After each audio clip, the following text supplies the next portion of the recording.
Bien, muy buenas noches, amados hermanos. Entonces, estamos listos para dar inicio a nuestra lección de esta noche respecto a nuestro curso Religión y Moralidad, de Dios o de los hombres. Específicamente, que ya concluiríamos el día de hoy, que se refiere a la evolución, pero una evolución donde ciertos cristianos, entre comillas, tratan de conciliar la posición de los científicos o de estas personas que defienden la teoría de la evolución orgánica y al mismo tiempo quieren seguir creyendo en la Biblia, quieren seguir hablando de Dios, quieren seguir hablando de creación de Dios. Entonces ellos han tratado de crear una teoría que tenga una parte de allá y una parte de acá y creen que con eso han logrado hacer algo muy bueno. Pero, ¿qué tenemos que hablar hoy? Que hay un problema grandísimo con un libro bíblico. Les prometí que hoy ya íbamos a entrar un poco más a Biblia, aunque no abandonaremos algunos datos científicos importantísimos y muy relevantes. Hay un problema con Génesis. ¿Por qué? Porque cualquiera que cuente con un gramo de sentido común y puede ver que una lectura de Génesis capítulo 1 y capítulo 2 va a notar que lo que dice allí está definitivamente en conflicto con el pensamiento evolucionista. De alguna manera se deben reconciliar ambas afirmaciones o ambas posiciones para que pueda existir el famoso evolucionista teísta, es decir, el que cree que todo ha venido por evolución, pero quien activó ese sistema y quien lo controló y lo supervisó durante esos miles de millones de años fue nuestro Dios. Ese es el evolucionista teísta. Pero para que él pueda mantenerse acá y allá, necesita reconciliar estas dos posiciones, porque por un lado, la ciencia va a decir que este es un proceso que ha llevado miles de millones de años, pero cuando vamos a Génesis, encontramos que todo se creó en 6 días. Entonces, allí aparentemente hay un conflicto. ¿Cómo se puede lograr resolver esto? ¿Cómo se puede reconciliar estas dos posiciones? Bueno, únicamente hay un método disponible para el individuo que quiera aceptar la evolución como un hecho histórico y mantener la creencia en un Dios todopoderoso como creador, es decir, un evolucionista teísta, como le hemos llamado. El evolucionista teísta generalmente cree que Dios ha revelado todo lo que se debe saber en dos libros, el libro de la naturaleza y el libro de la escritura. Ya que ambos, piensa él, se originan en Dios, entonces deben ser compatibles. No puede haber un desacuerdo final entre ellos. Ellos creen que la evolución es también un hecho aceptado científicamente. No lo ven como una hipótesis, no lo ven como una idea, no lo ven como una conjetura, sino definitivamente como un hecho, suponiendo o asumiendo que a pesar de haber evolución, ya decimos, creen que Dios controló, inició y controló todo el proceso durante esos miles de millones de años. Los evolucionistas están muy conscientes de que en Génesis 1 y 2 se registra lo que es la creación del hombre y se menciona específicamente un periodo de 6 días después del principio. También saben que, según los postulados de la teoría de la evolución o de la hipótesis o conjetura de la evolución, el hombre tuvo que haber sido creado o tuvo que haber surgido después de un proceso de millones de años. Entonces, otra vez, ¿cómo resolver esta aparente contradicción? Si quieres creer de allá un poco y creer de acá un poco también. Bueno, ya que no va a haber discordancia entre el libro de la naturaleza y el libro de la escritura, y ya que ambos relatos parecen ser ciertos, y ya que ambas cosas aparentan no contener error, porque ambas vienen de Dios, entonces el error debe estar, dice el evolucionista teísta, el error debe estar en nosotros en cuanto a la interpretación. Allí es donde está el fallo. Nuestra interpretación y nuestra comprensión del relato. Así que vamos a a cargar aquí nuestra presentación de esta noche, que bueno, como decíamos, pronto vamos a tratar de que esté disponible también para los que ven luego la lección grabada. Vamos a cargar aquí la presentación para que vayamos llevando un seguimiento. A ver un momentito.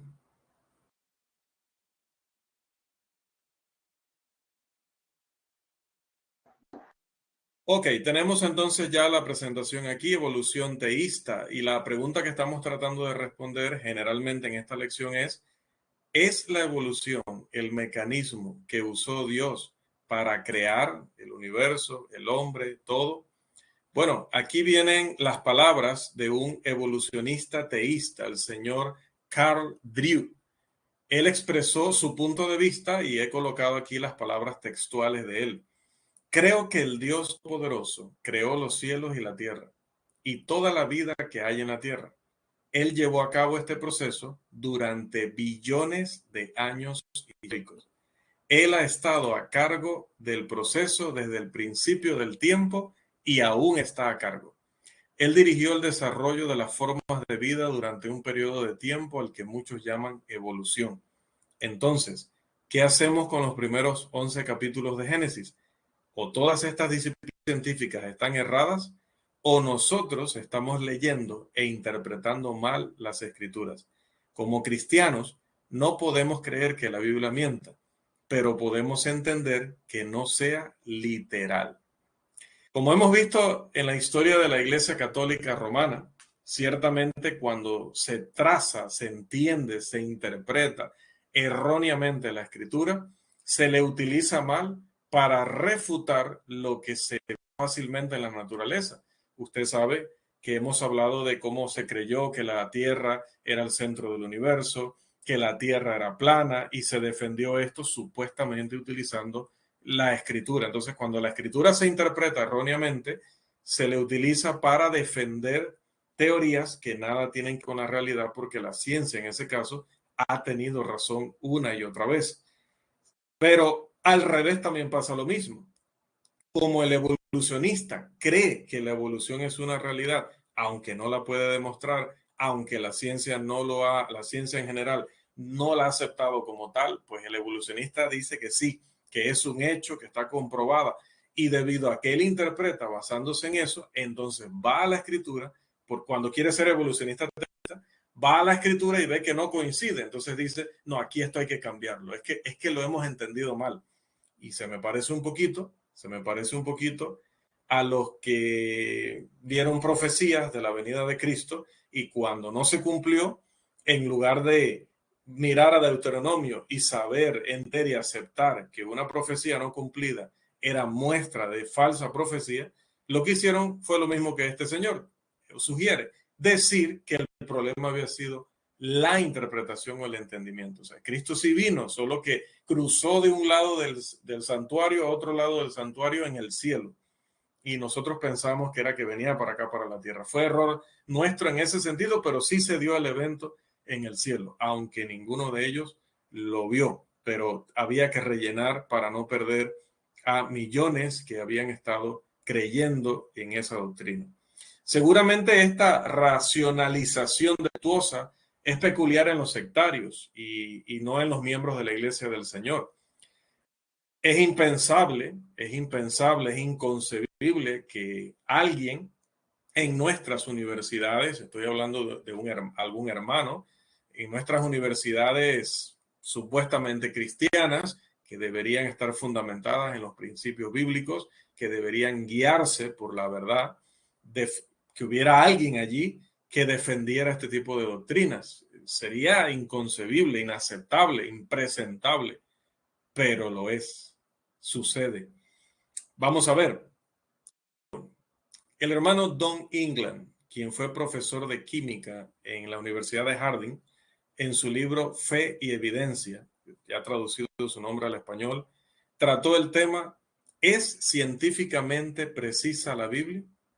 En la sección titulada Génesis 1, Don England escribió, vamos a colocarlo acá, y está, aunque algunos afirman, cito a Don England, Aunque algunos afirman que hay elementos de la primitiva poesía hebrea en Génesis 1 que recomiendan una interpretación figurativa, yo no apoyo ese punto de vista. Génesis 1 se lee como historia y debe ser considerado como un real, aunque no exhaustivo, relato de los eventos de la creación. La mejor evidencia respecto a que Génesis 1 debe ser considerado como historia está en el Nuevo Testamento. No puede haber duda en cuanto a que Cristo consideraba que el relato de Génesis de la creación del hombre y la mujer estaba basado en los hechos. Les pregunto, ¿él suena como un evolucionista teísta o no?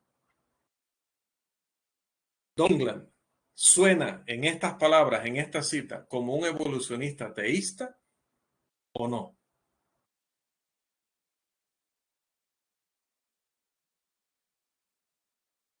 No, me dice mi hermano Christopher.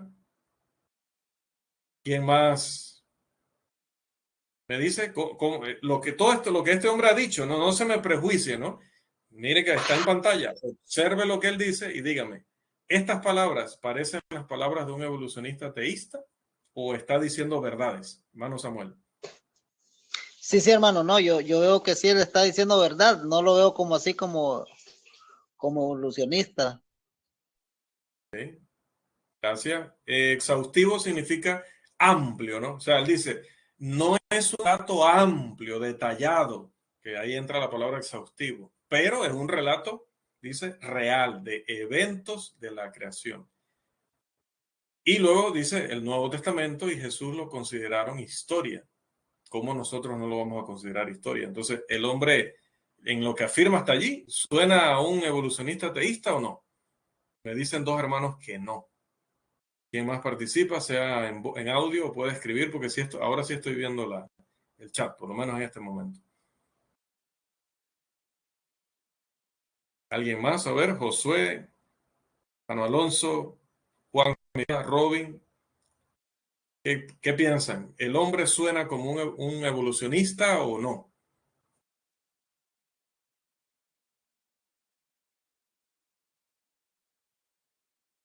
Sí, suena como un evolucionista, hermano. ¿Que sí o que no? Sí. Que sí, usted le suena que sí, que lo que él está diciendo ahí suena como que apoya la evolución. Sí. Nuestro hermano Irving dice que no.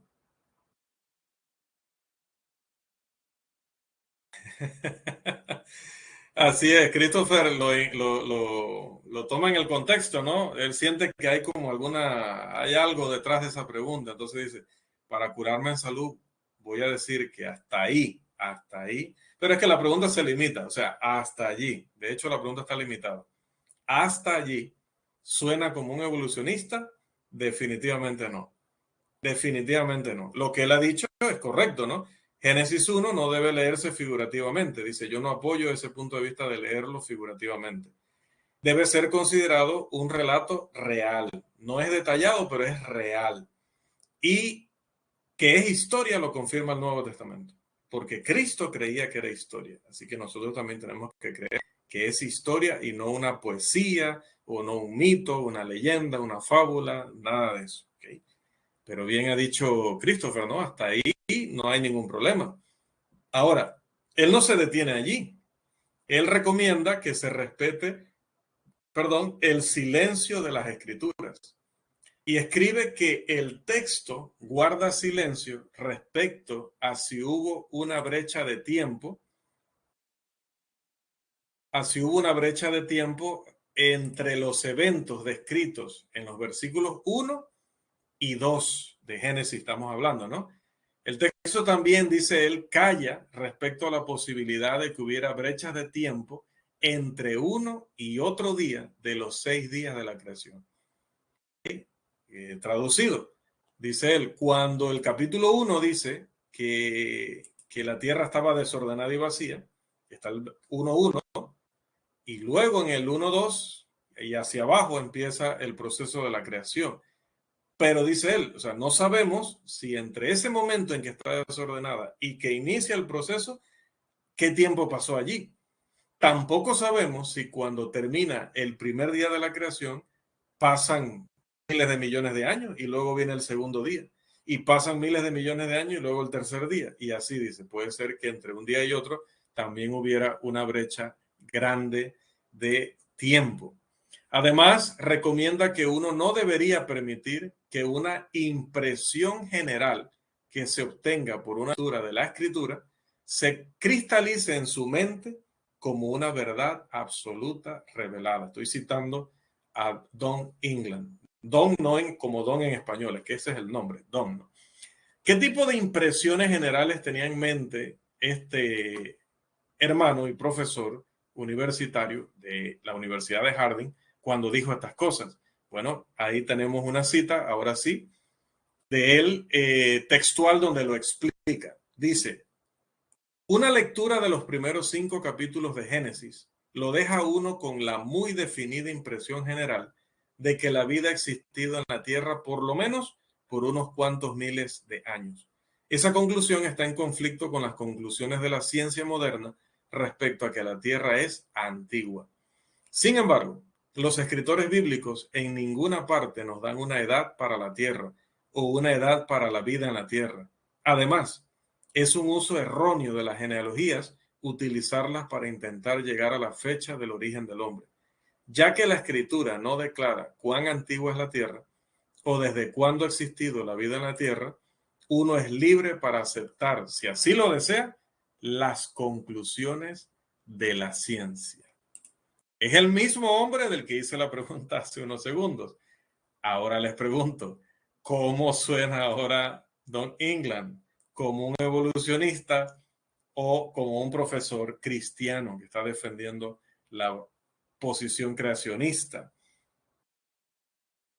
Okay, tenemos una pregunta aquí de Christopher. Tengo esta pregunta, no sé si será tomada en cuenta, pero la dejo para el momento correcto. Si Génesis es histórico en su totalidad y el relato de los primeros 5 capítulos va en una manera real, ¿cómo interpretamos Génesis 3, 14 al 15? Ok, ahí nos estaríamos adelantando. Vamos para allá, Christopher. Vamos a hablar bastante de esto, de lo que es Génesis. Hoy nuestra temática es Génesis y con ella respondemos al evolucionista teísta y concluimos nuestra lección.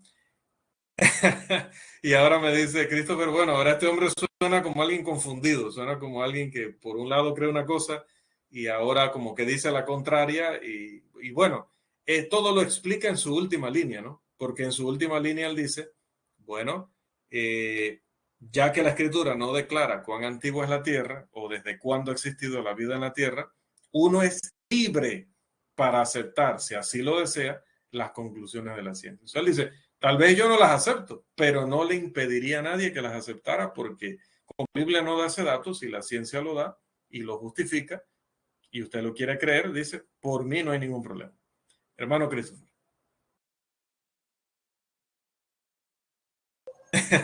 Dice, perdón, dice el hermano Irving que ahora sí es evolucionista con especialización en dinosaurios.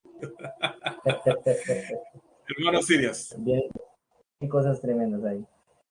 Definitivamente, hermano, este no es un personaje nuevo en su forma de pensar, ¿verdad? Sabemos que hay muchas personas que tratan de no llevarle la contraria a pensadores o filósofos científicos, porque no es ciencia, al final de cuentas, es solamente filosofía o una teoría, pero ha habido muchas personas, ellos son cubanos, eh, y es importante recalcar, el cristianismo busca cómo encajar perfectamente dentro de un ámbito con la intención de buscar credibilidad o ajuste delante de las demás personas. No necesita sentido como un anuncio de la OPEX, si me disculpan, ya hice el anuncio, con la intención de que lo decoren para que las demás personas crean y vean que él es razonable. No es necesario. La Biblia tiene un enfoque, creo que y en el principio de lo que Dios quiere enseñarnos. En encontrado hermanos que tratan de ser y no se han visto como los gajos de una mandarina, ¿verdad? Así le llamamos en gajos a cada uno de los segmentos que tiene la mandarina, los gajos de la mandarina, pues tenga el buen tamaño, pero de cuentas no es lo que vale, no encaja. Y lo utilizan que esto suene bonito, ya que, hermanos, cuando uno dice, pero es que usted está ignorando, señor científico, que para Dios un año es como 1000 días y 1000 días como un año. Entonces, el proceso de Dios dice un día, sí, pero el proceso de lo que Dios representa, ¿cuánto tiempo habrá tomado? Quiero hacer una nota aquí, ¿verdad? Yo no pienso eso, solo expongo lo que he escuchado realmente al respecto sobre eso. Y de una manera muy el cristiano que ha encontrado el eslabón perdido que le hacía falta a un científico y que ahora todo encaja de una manera correcta y justa y por ende deben de creer en Dios porque han encontrado la solución. Y por eso a veces no me sorprende que el Señor diga, que el Señor Engel diga que no importa que otras personas lo que al final no va a tener ese problema, pero con Éxodo y con otros textos que no avalan este tipo de pensamiento, pero esto se ha vuelto un tipo de modernismo, hermano. Y eso es lo que ahí es donde me quería enfatizar. Disculpe que me alargue con mi comentario. Es el modernismo que los cristianos, es el modernismo que los cristianos queremos siempre encajar en el pensamiento filosófico de los no creyentes para buscar una otra la que exacto, con veracidad, lo cual no es caer en loteza, caer en esa actitud. Correcto. Bueno, se cortaba un poco, pero definitivamente que el mensaje esencial está claro y bueno, hubo una parte ahí que no se interrumpió. Que siempre hay entre nosotros los que quieren subirse a la ola de la modernidad, ¿no? Menos llevar la contraria, menos intentar convertirlos a ellos, más bien ellos nos convierten a nosotros. Y precisamente en estos ámbitos de universidades, de profesores, se da mucho, ¿no? Que prefieren tener un discurso abierto, un discurso modernista, como bien lo dice Christopher, donde todas las opciones están sobre la mesa y no hay problema, ¿no? En realidad, tal vez él diga, porque él no se compromete directamente, pero dice que él no tendría problema con que alguien lo hiciera. Él continúa, de hecho, en su libro haciendo otros comentarios que cuando se consideran todos juntos, dejan la distintiva impresión de que si alguien cree o no en la evolución, pues teísta, obviamente, ¿no? Para él, para Don England, no es algo que tenga una gran consecuencia. Siempre que la persona reconozca que Dios creó, que su creación fue ordenada, progresiva y buena, y que el hombre es único por haber sido creado a la imagen de Dios. Después que la persona entienda esos tres conceptos, no hay problema con lo que crea respecto a lo demás. Bien, levantó también la mano nuestro hermano Robin y luego de él nuestro hermano Josué. Hermano Robin.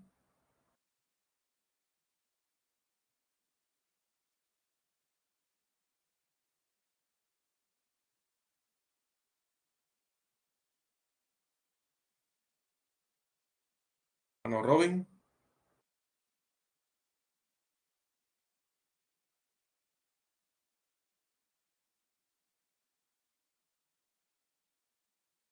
Me parece que tiene problemas de audio. Le doy paso a Josué mientras tanto. Hermano Josué. ¿Se escucha bien? Sí, por el momento sí.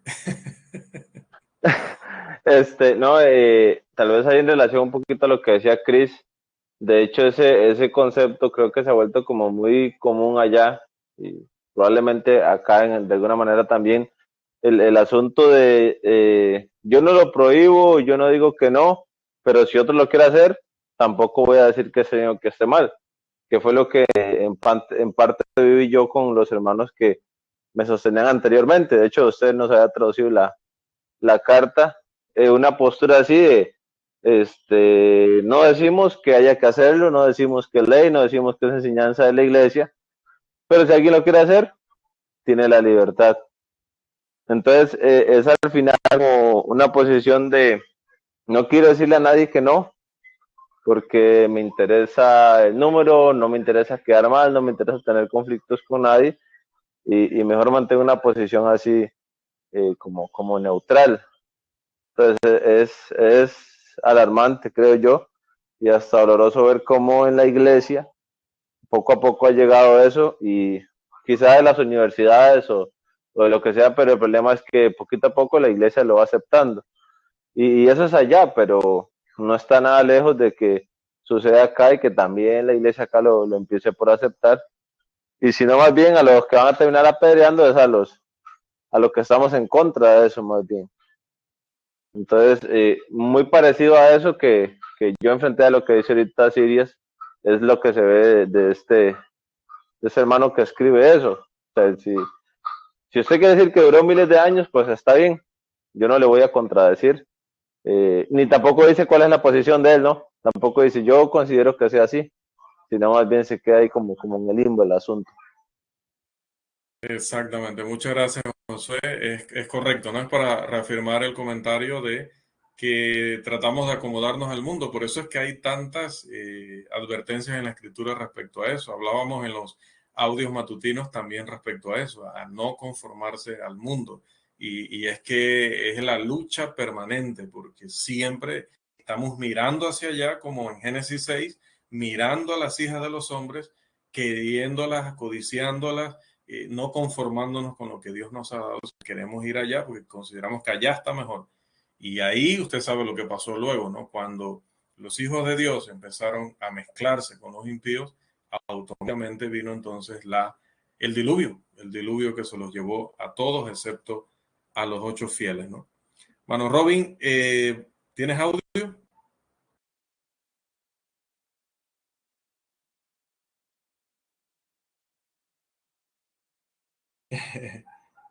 Ok, Robin nos envía aquí, claro, es libertinaje doctrinal y un Poncio Pilato moderno, definitivo, un Poncio Pilato moderno.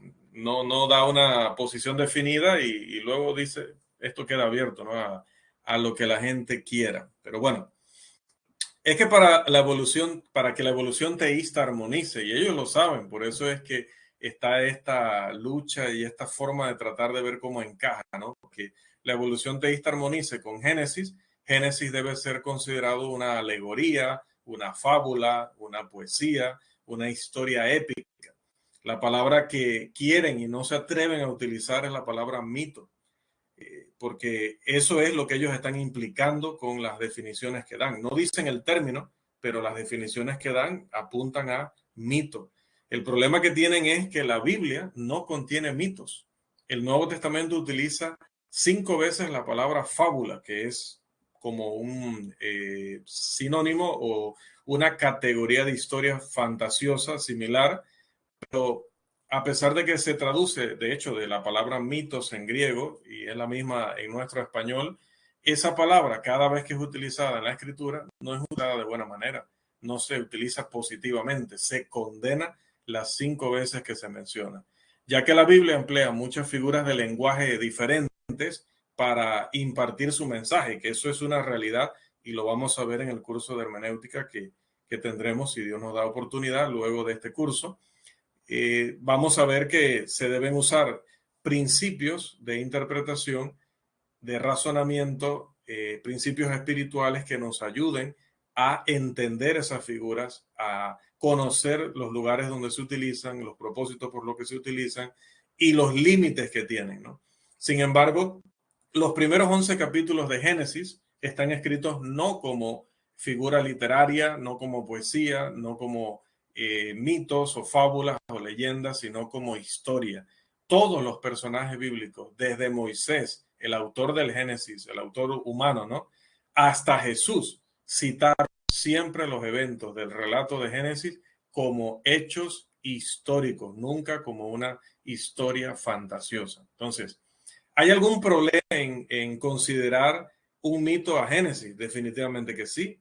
Si los primeros 11 capítulos de Génesis son alegóricos o míticos y Jesús mismo habló de ellos como si fueran hechos históricos, hechos reales, entonces, hermanos, Jesús estaba equivocado o Jesús estaba mintiendo.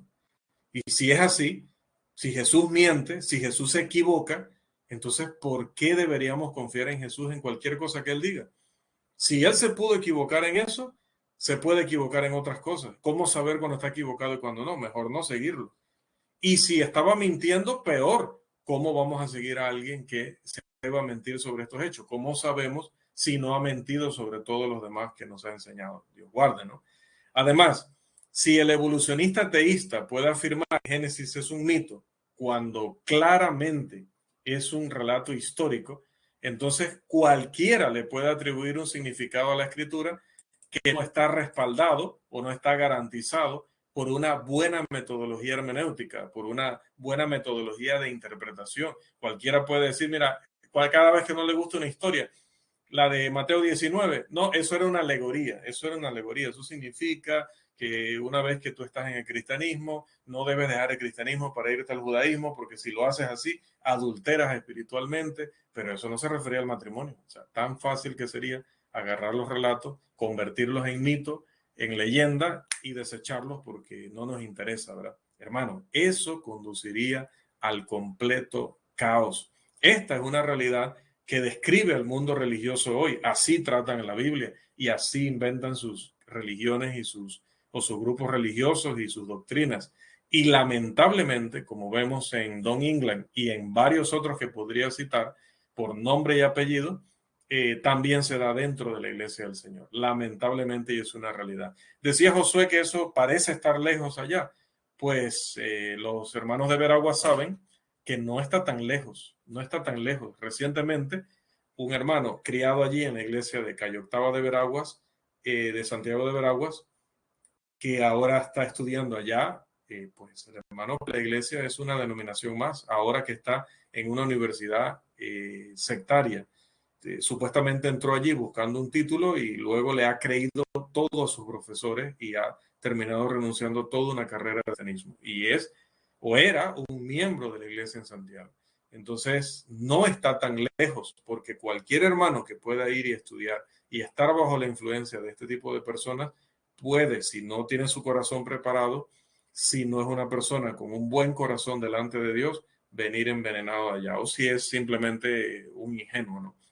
Pero la cruel realidad es esta: la veracidad de la escritura y la confianza del cristiano en ella como su única guía en cuestiones espirituales se mantiene en pie o cae dependiendo de su historicidad.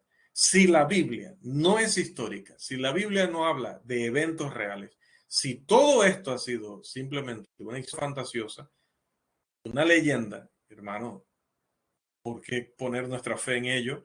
¿Por qué restringirnos de tantas cosas en la vida? ¿Por qué cambiar nuestra manera de pensar, hablar y actuar? ¿Por qué hacer tantos sacrificios? Hoy hablaba con uno de ustedes, hablaba de las decisiones duras que a veces uno tiene que tomar si verdaderamente cree que esto vale la pena. Pero ¿para qué vivir todo eso si estamos hablando de un libro que está lleno de fábulas y de mentiras?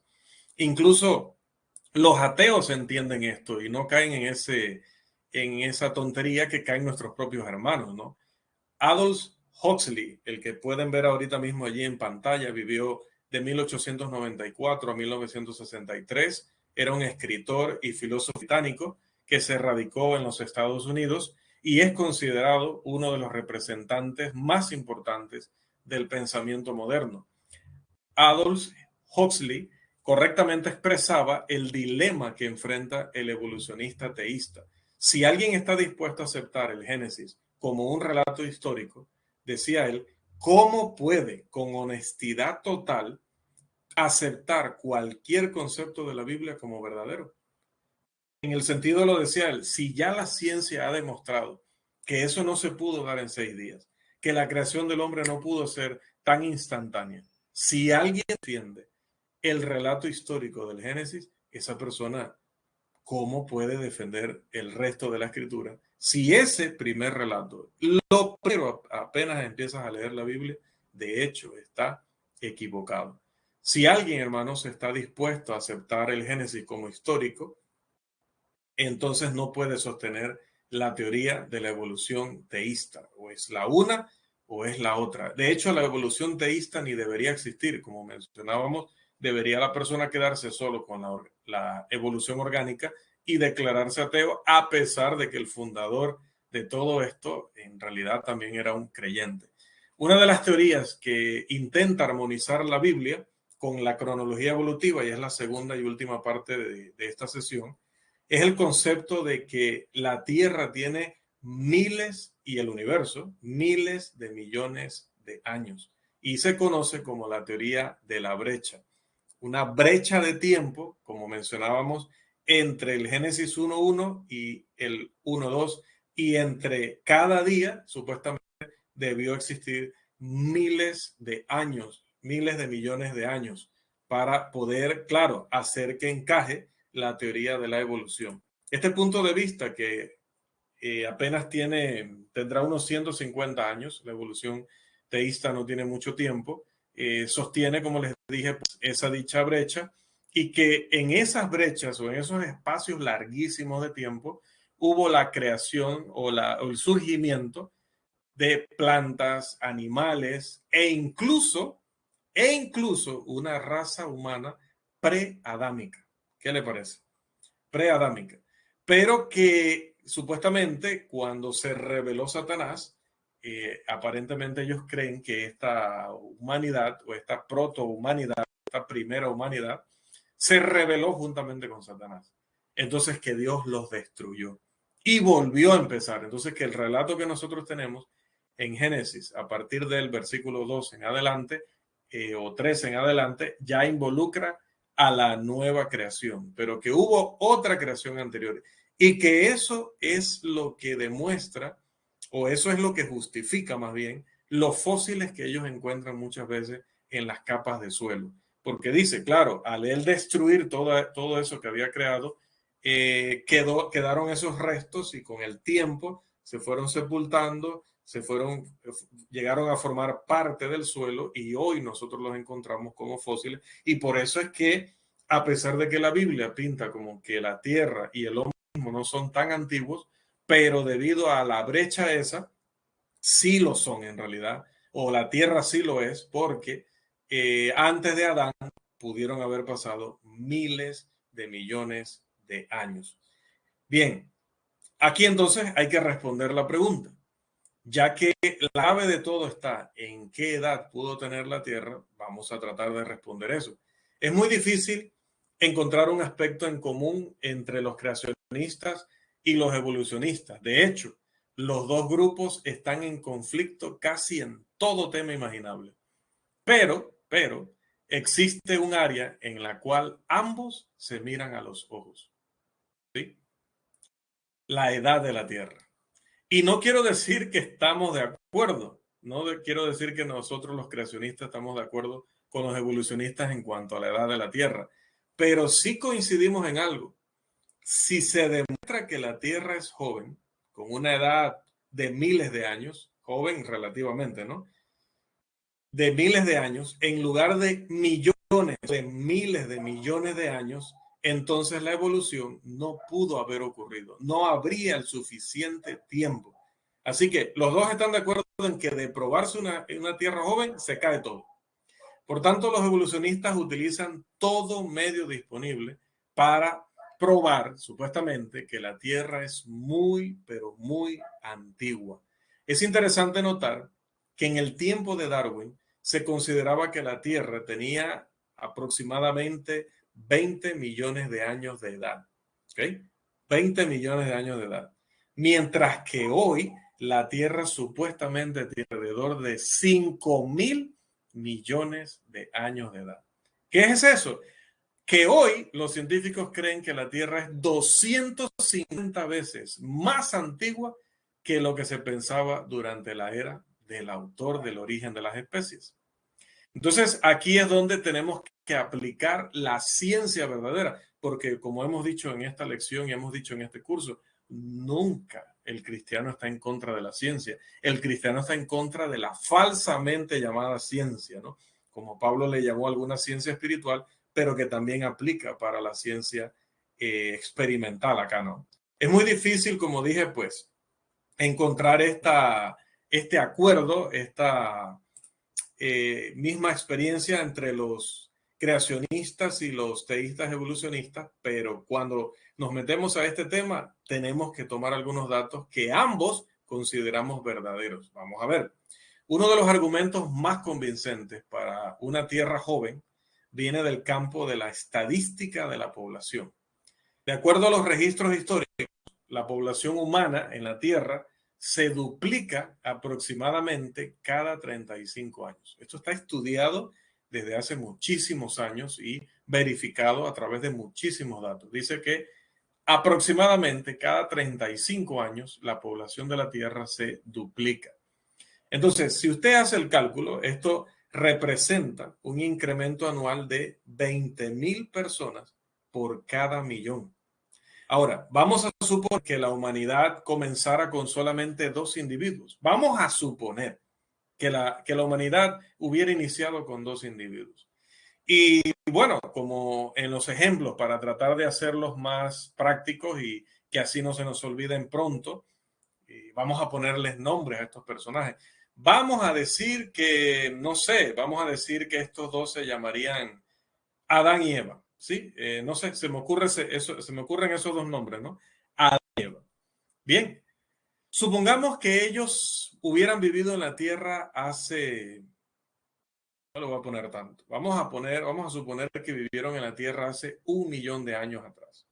Algunos evolucionistas sugieren que el hombre, en una forma u otra, ha estado en la Tierra por un periodo de 3 millones o 3,5 millones de años. Además, supongamos que una generación promedio, o sea, lo que más o menos duraría la persona, vamos a ponerle una edad bajita, aunque sabemos por la Biblia que duraban más bien un montón, ¿no? Pero vamos a hacer algo muy bajo para que luego usted vea a dónde queremos llegar. Vamos a suponer que esta generación para este tiempo duraba un máximo de 42 años. Y vamos a suponer también que cada familia tuviera 2 hijos. ¿Ves? No estoy pensando en Abel y Caín, solo, no sé, se me está ocurriendo 2 hijos, vamos a suponer, ¿no? Vivieron hace 1.000.000 de años, llegaban más o menos a 42 años de edad, casi todas las familias tenían 2 hijos, así que vamos a suponer que la primera familia fue así. Bien, ellos probablemente pues tuvieron muchos más, tanto mucha más edad como muchos más hijos, pero aquí estamos haciendo simplemente un análisis de crecimiento de la población. Entonces, si una familia tuviera solamente 2 hijos, entonces hay una cosa interesante, no habría incremento de la población, o por lo menos no un incremento largo en el tiempo. ¿Por qué? Porque hay padres, hay 2 hijos. Estos 2 padres llega el momento en que mueren a los 42 años, un ejemplo. Y estos 2 hijos reemplazan a aquellos 2. Así que allí no hay incremento porque en lugar de producir más del original, está reemplazando el original con otros 2 más. Ahora, también tengamos en cuenta que había guerras, hambrunas, enfermedades y muchos otros factores que podían acabar con la vida de las personas, ¿no? Entonces, según los cálculos de todo lo que comenzamos a hablar, que no me voy a meter en el detalle porque no está dentro del alcance de nuestra lección enseñar ni estadística ni aritmética aquí, pero luego usted lo puede confirmar con calma en casa. Esto daría el resultado de 1 por 150,000 personas en la Tierra. Esto es un número de 1 seguido de 5,000 ceros. ¿Qué quiere decir esto? Que aquí tenemos un problema, un serio problema. El universo entero, según lo calculan los científicos, dice que tiene un diámetro de 20 millones de años luz. Pero dentro de 20 millones de años luz, según ese cálculo que ellos hacen, no caben más de 10,100 individuos. ¿Ya? O por cada uno, ¿no? Por cada uno, 10,100. ¿Qué quiere decir esto? Que entonces estamos hablando de que la cifra se dispara de una manera increíble. 104,900 veces mayor que lo que la misma ciencia ha calculado que cabe en el universo.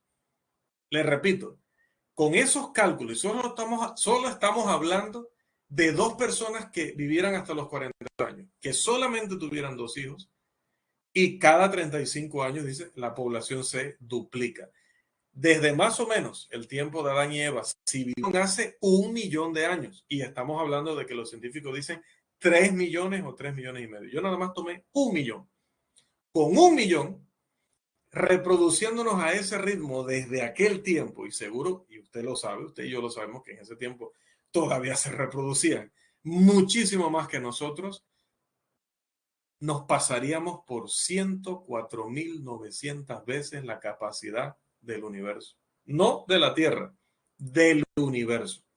En cambio, si nosotros tomamos de partida la población, por ejemplo, del diluvio, la que quedó viva, las 8 personas que dice la escritura que quedaron vivas, la familia de Noé, y le aplicamos lo mismo, ¿no? 42 años para los progenitores y luego cada 35 años la duplicación de la población, el cálculo daría a 4.000, que ahorita habría de población 4.340 millones de personas. ¿Sabe usted cuántos miles de millones de personas hay ahorita en el planeta? Según este cálculo, contando desde el diluvio, con esta misma regla nos daría 4.340 millones.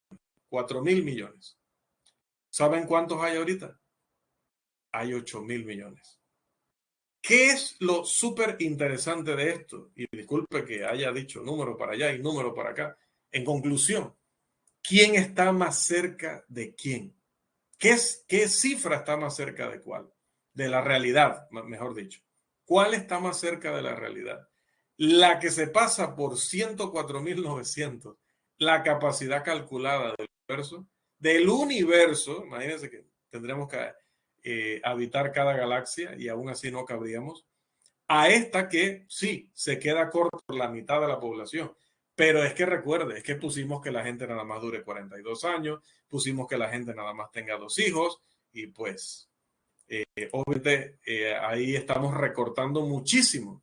Así que usted puede ver cómo verdaderamente sí se puede hacer un cálculo real. Ahora, quiero que tomemos en cuenta otra cosita importante, otro dato importante en esta respuesta nuestra. Quiero que vean en pantalla lo que se conoce como los poliestratos y la descomposición de los fósiles o de los animales, incluso personas de la antigüedad que quedaron atrapados en estas grandes acumulaciones de suelo, ¿no? Muy importante. Para el hombre común, uno de los argumentos más impresionantes para una tierra antigua es el testimonio de las capas de roca sedimentaria.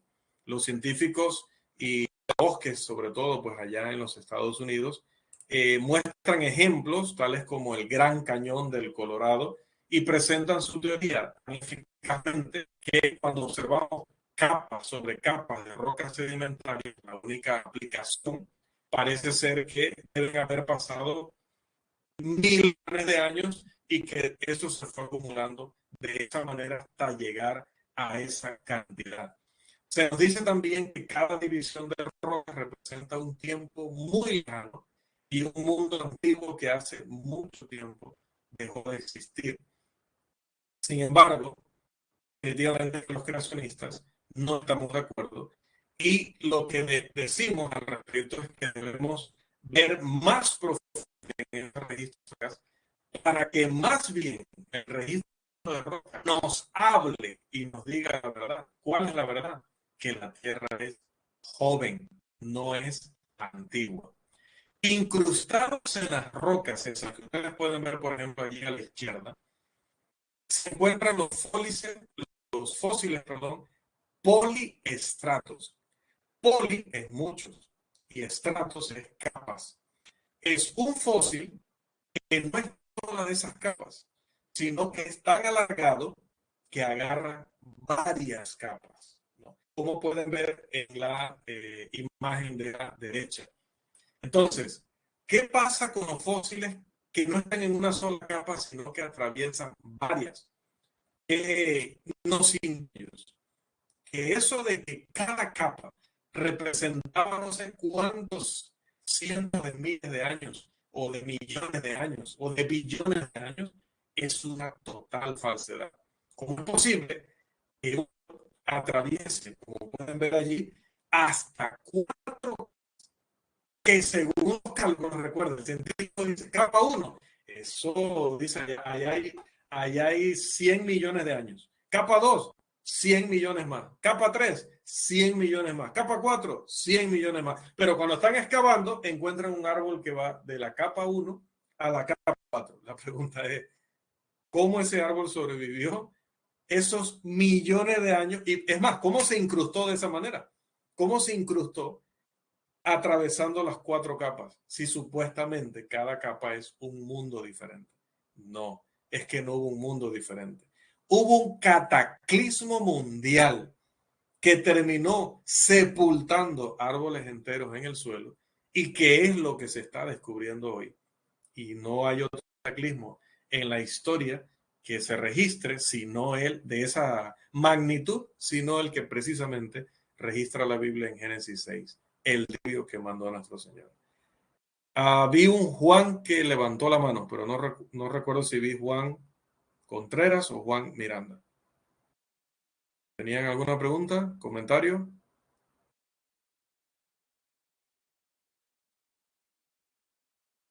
¿No?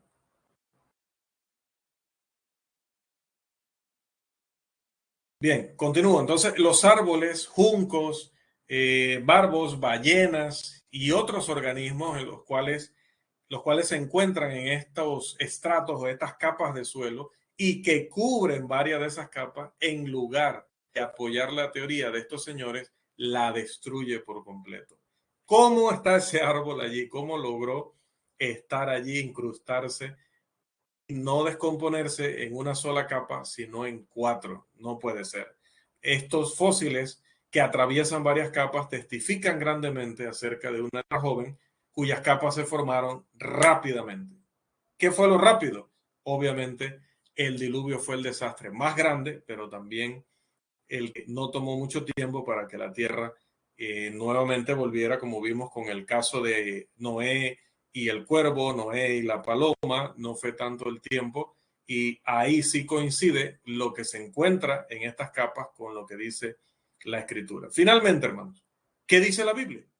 Para el ateo, para el escéptico, para el burlador, pues puede que no sea interesante abordar esta pregunta, pero para el que estudia honestamente la palabra de Dios, lo que la Biblia dice acerca de la edad de la tierra merece consideración seria.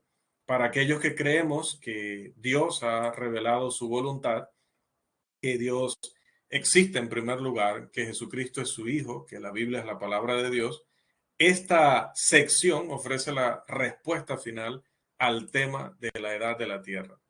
Ciertamente nos hubiéramos ahorrado muchísimos problemas, discusiones, debates, si Dios hubiera puesto un versículo en la Biblia que dijera: cuando Jesús nació, la Tierra tenía exactamente 4.134 años de edad. Pero, hermanos, tal deseado no se encuentra en el texto sagrado. No obstante, eso no significa que el registro bíblico no contenga información que nos pueda dar una idea bastante adecuada, apropiada, acertada con respecto a la edad de la Tierra.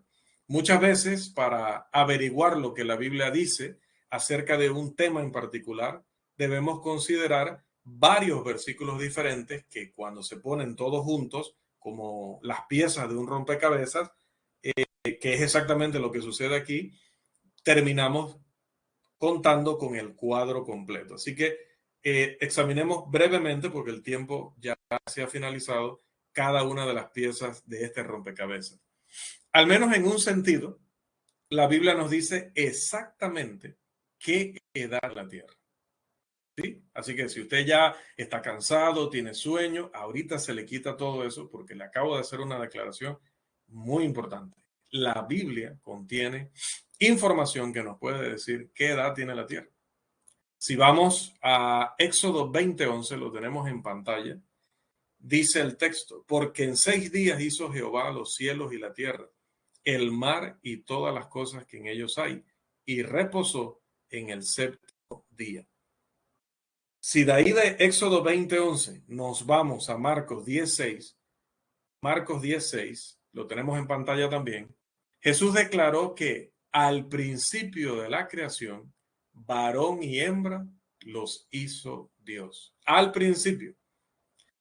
Y luego, cuando leemos, que ese pues está solo citado, porque es un texto un poco más largo, cuando leemos Génesis 1:26-31, se explica que en el principio Dios hizo a la humanidad en el sexto día de su actividad creativa. Eso lo dice la Escritura. Ya sabemos que la tierra fue creada el primer día y que el hombre y la mujer fueron creados el sexto día. Eso lo sabemos. Eso quiere decir que la tierra es, ¿qué tan antigua? De entre la tierra y el hombre, ¿qué tan antigua es la tierra? Alguien que me diga por escrito o por voz, sumando todos estos textos, ¿qué tan antigua es la tierra con respecto al hombre? ¿Qué diferencia hay? 5 días, correcto. Gracias, hermano Christopher. Entonces, avanzo. Para calcular la edad de la tierra, debemos determinar cuánto tiempo el hombre ha estado aquí. Una tarea que no es tan difícil como nos pueda parecer a primera vista.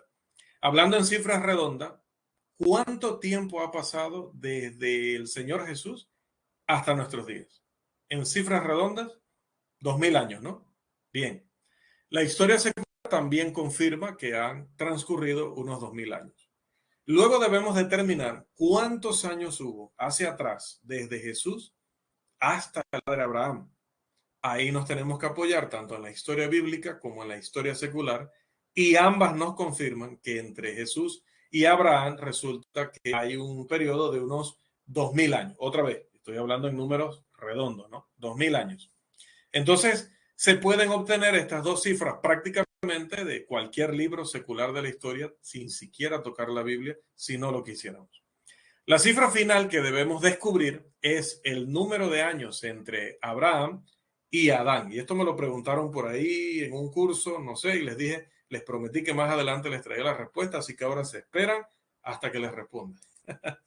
Bien, la cifra que representa el tiempo entre Abraham y Adán, definitivamente que no se puede obtener de la historia secular, porque si acaso se hubiera dado algún registro de esa historia, habría sido destruida desde el diluvio, así que no quedaría nada de la historia desde el inicio hasta nuestros días, hablando de escrito de alguna forma, ¿no?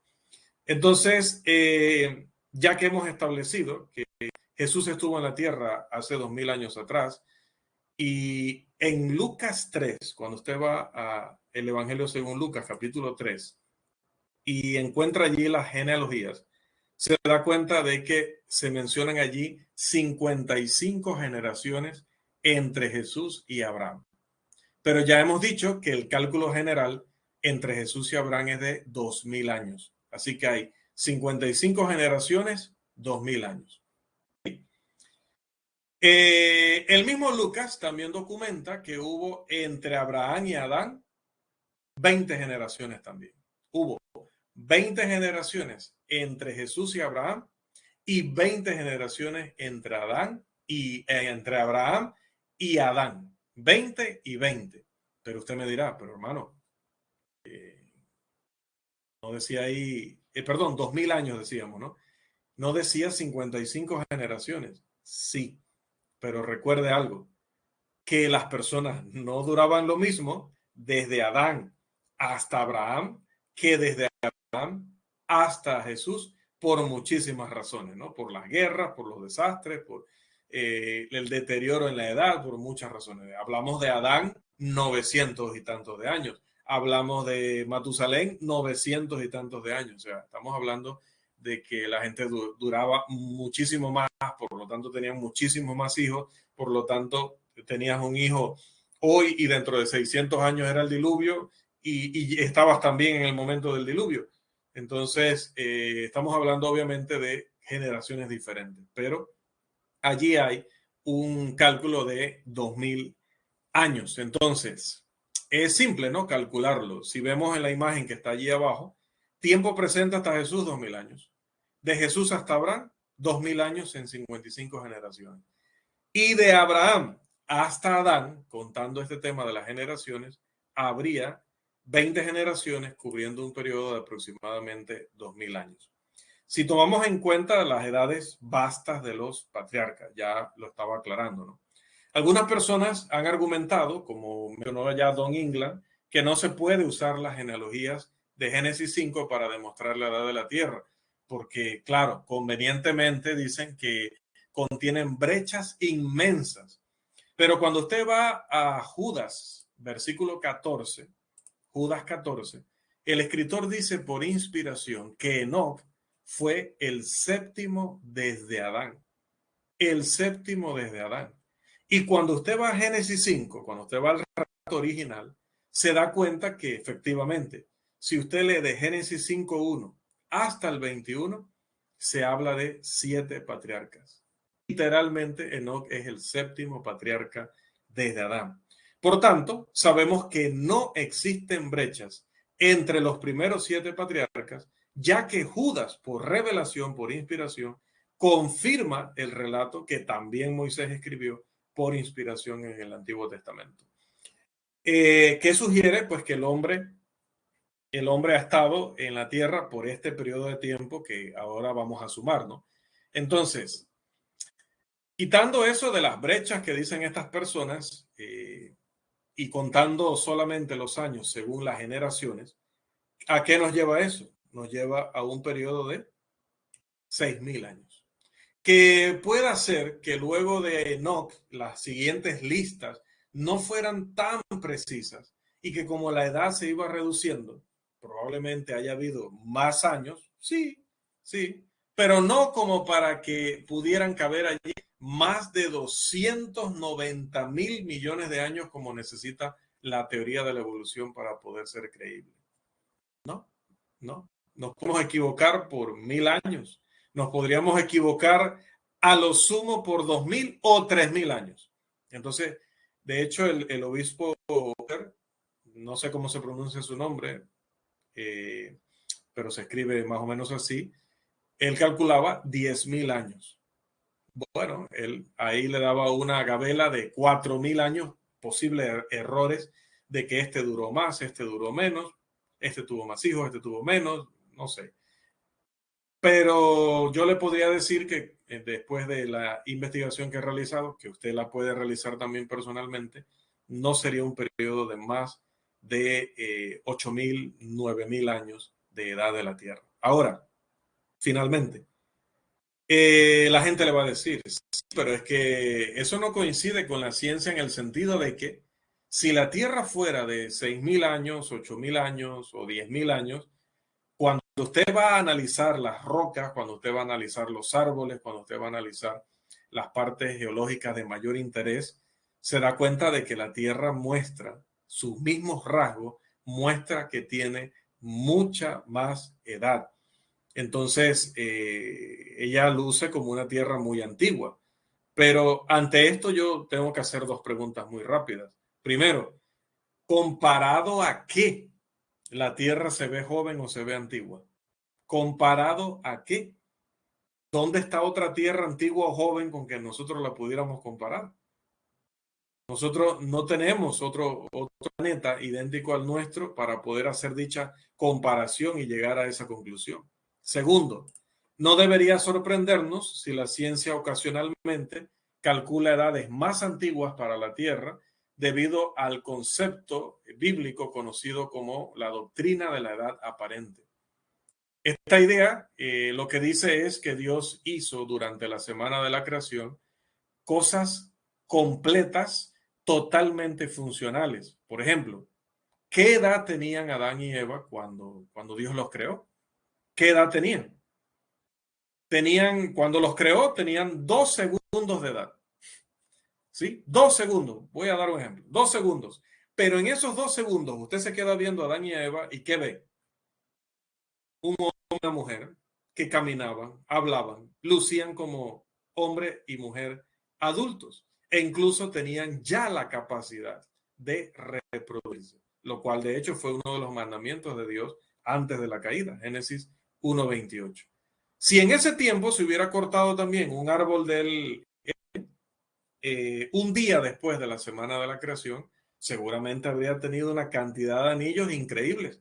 Pero si vamos a agarrar cada y decir, estos son 100 años y más 100 años y más 100 años, pero solo tenía una semana. Pero es que el árbol no era simplemente una semilla, era un árbol con toda su capacidad también para reproducirse, para dar fruto, para dar sombra, para hacer lo que tenía que hacer según el plan de Dios. Entonces, ¿cómo se veían Adán y Eva? Como adultos, pero no tenían esa edad. Tenían 5 minutos de haber sido creados y ya parecían hombre y mujer de, no sé, de 30 años, de 40 años, no sé, haciendo el cálculo de pronto hoy, ¿no? Así que debemos tener cuidado con no suponer lo que la Biblia nos enseña. Por ejemplo, algunas personas han preguntado si la doctrina de la edad aparente significa que Dios colocó plantas y animales en el registro fósil para engañar al hombre, haciéndole creer que la Tierra era más antigua para probar su fe. Ya esa persona se pasa, porque la doctrina no marcar nunca hasta allá, porque Dios no puede mentir y Dios no va a estar manipulando al hombre. Así que eso no es lo que pasó. Volvemos al relato del diluvio, que es el único que puede explicar el hecho de por qué en tan poco tiempo se acumuló tantas capas de suelo sobre esos fósiles que se encuentran el día de hoy. En conclusión, amados hermanos, la edad de la Tierra continúa siendo uno de los temas más controversiales entre creacionistas y evolucionistas. Y aunque los evolucionistas ciertamente están de acuerdo en que de demostrarse que hay una Tierra joven, eso desaprobaría la teoría o la conjetura de la evolución, ellos realmente no van a aceptar, no están de acuerdo en que la evidencia apunta a una Tierra joven. No obstante, demasiada información científica como la que hemos considerado, la estadística de la población, los fósiles mismos del Gran Cañón y otros lugares, establecen el hecho de que la Tierra no puede tener miles de millones de años de edad. Lo más importante es que la Biblia enseña que la Tierra tiene solamente alrededor de 6,000 años de edad, ya le digo, con un margen allí que todavía se le puede sumar. En realidad, la Tierra y el universo tienen solamente 5 días más que el hombre en diferencia de edad. Así que la torta o el pastel de cumpleaños del universo tiene espacio solamente para alrededor de 6,000 velitas. Y ciertamente los evolucionistas no pueden apagar esa evidencia con un solo soplo. Hasta aquí, amados hermanos, la lección evolución teísta. Con esta conclusión refutamos totalmente esta noción porque la misma Tierra atestigua que es imposible haber durado el tiempo necesario para que este proceso llamado evolución se pudiera llevar a cabo. Dado que eso está comprobado, que eso es un hecho, entonces la teoría de la evolución, llámesele orgánica, teísta o como le quieran llamar, no es posible y la Biblia vuelve a quedar vindicada, vuelve a quedar como el registro de los hechos reales sobre el origen del hombre y sobre la creación.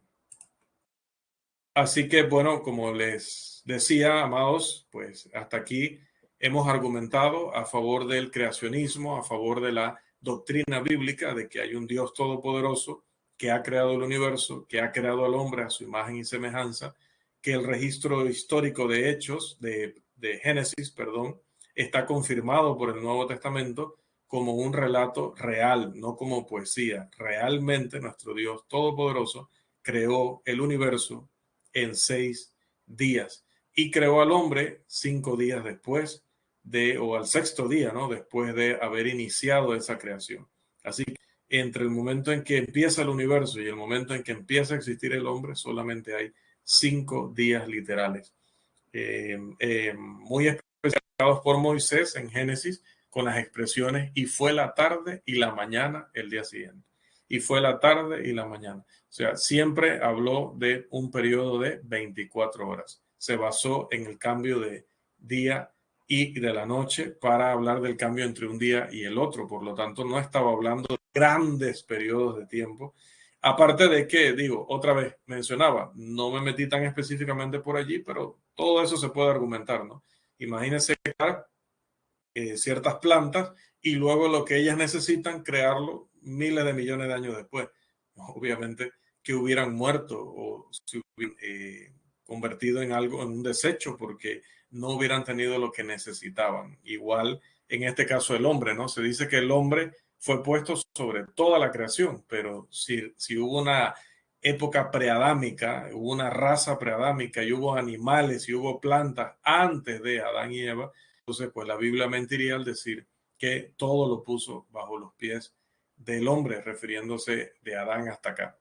Entonces todas estas son evidencias bíblicas y científicas que desarman esta teoría. Así que, amados, como siempre les exhorto, sobre todo en estos temas, no se quede solamente con lo que hemos visto aquí, sino haga también investigación personal, revise.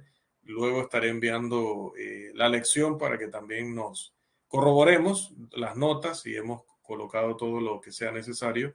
Y luego, como dije, trate siempre de, y lo dijo el hermano Juan en su oración, no nos quedemos con esto, no nos quedemos con esto. Hagamos llegar esto sobre todo a nuestra juventud, pero en realidad lo necesita toda la iglesia. Hay que buscar la manera de hacerlo entendible, de hacerlo edificante, pero que todos puedan estar muy claros en este tipo de temas. Así que, varones de Dios, llegamos hasta aquí en la lección La evolución teísta.